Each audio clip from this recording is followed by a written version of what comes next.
Prologue: The Weight of the Painted Star. Pop culture loves the myth of the super soldier.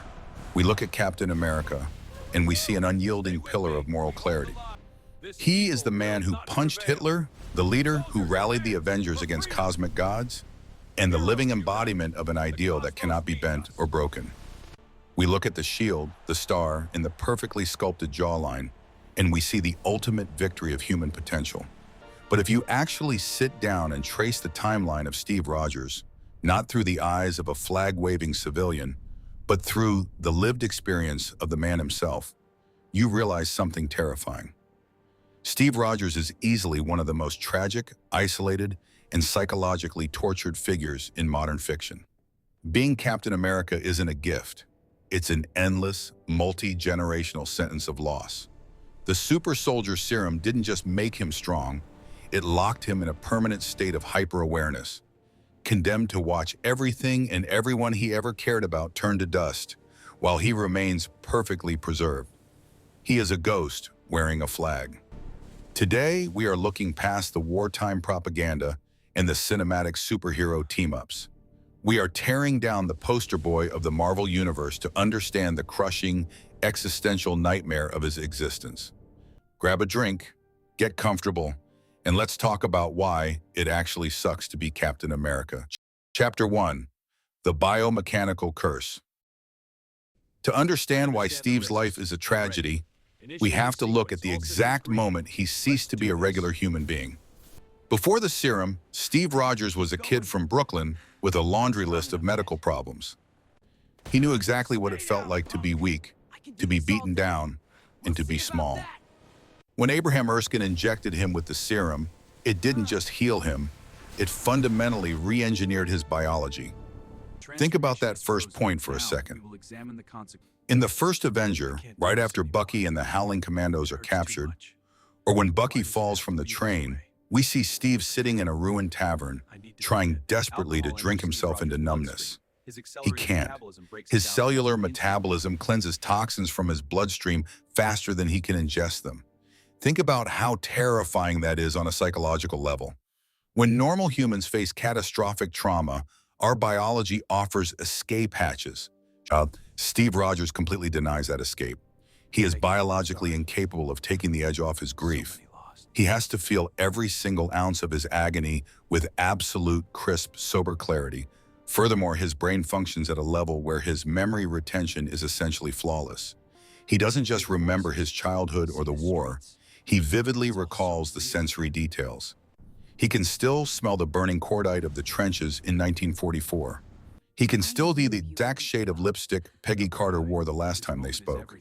His mind is a high-definition museum of things that no longer exist. He is trapped in a body that refuses to let him forget. Chapter 2: The Ice and the Existential Whiplash. But the physical changes are nothing compared to the violent chronological whiplash that defines his life. Steve crashes into the ice in 1945. He wakes up in 2011.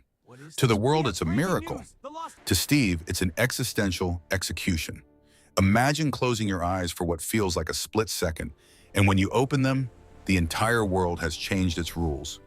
Every grocery store, every social norm, every political boundary, and every technology is entirely alien.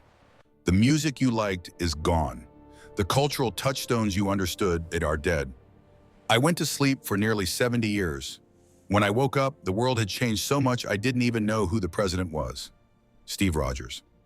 But the historical shift isn't the painful part. It's the human element. Everyone he knew, his neighbors, his fellow soldiers, his friends, is either dead or in nursing homes.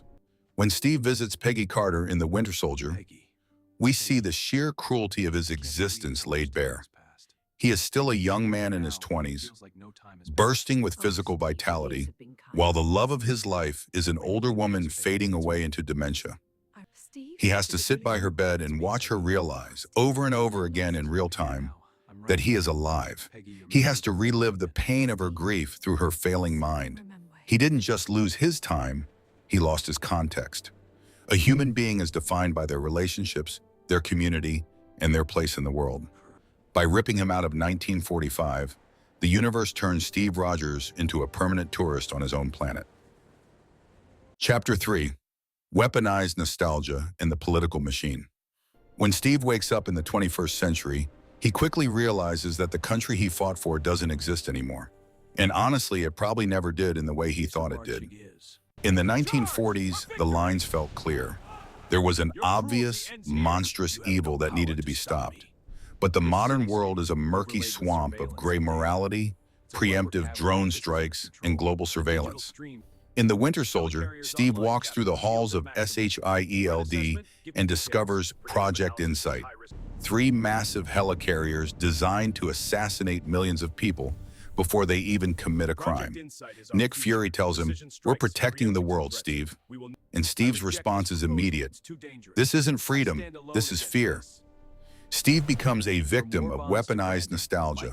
The modern political establishment doesn't want Steve Rogers, the man. They want Captain America, the brand. They want the symbol slapped onto bills, recruitment posters, and military operations to give it an aura of unassailable moral authority. But Steve is too honest to be a bureaucrat's puppet. Because he refuses to play the political game, he is immediately alienated. He goes from being a national hero to a fugitive of the state the moment he questions the system's ethics. He is forced to fight the very government he wears on his chest. Think about the psychological toll of looking at your shield, the thing you bled for, and realizing it is being used to cover up state-sanctioned murder. Chapter 4.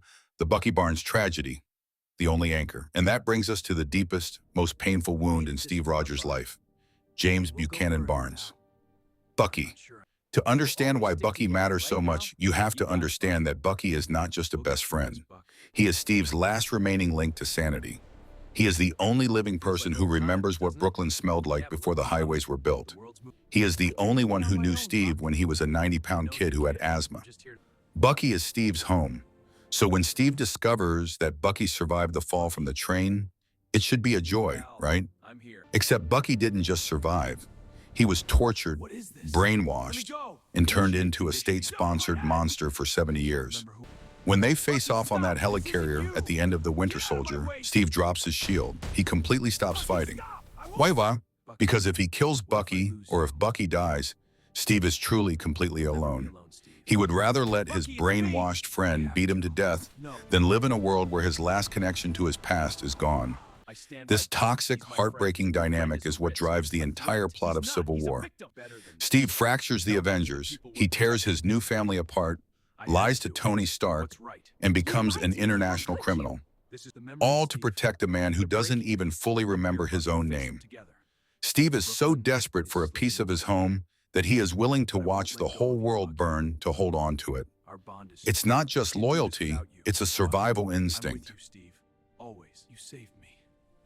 Chapter 5. The Solitude of the Vanguard. There is a unique loneliness that comes with being the leader of the gods. When you are the guy everyone looks to for strength, you are never allowed to show weakness. During the 5 years after Thanos' snap in Endgame, we see Steve running a support group for ordinary people trying to move on with their lives.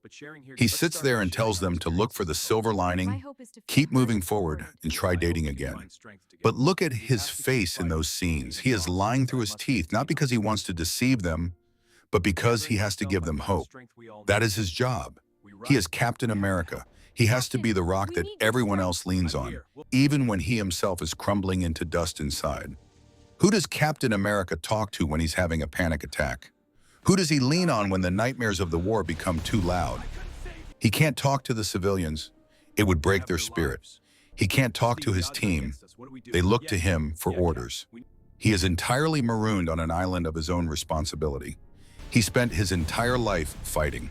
He fought the Nazis, he fought SHIELD, he fought the Avengers, he fought Thanos. He is a soldier who was never given an option to discharge.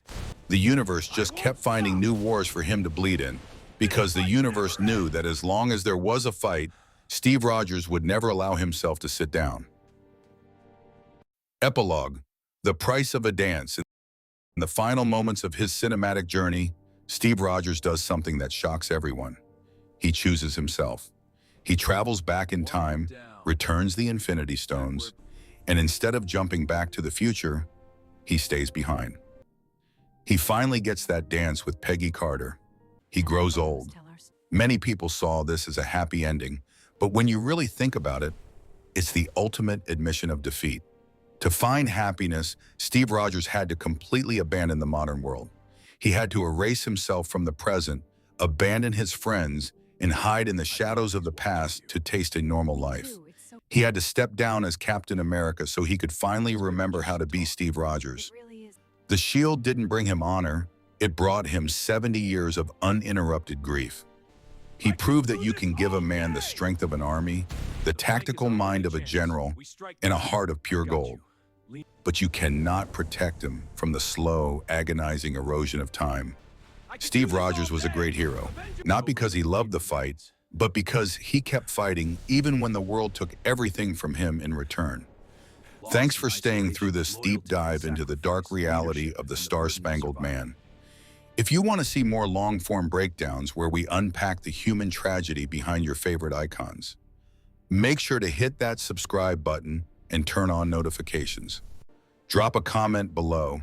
Do you think Steve's final choice was a well-deserved reward or an escape from a reality he couldn't face anymore? Until next time, keep moving forward.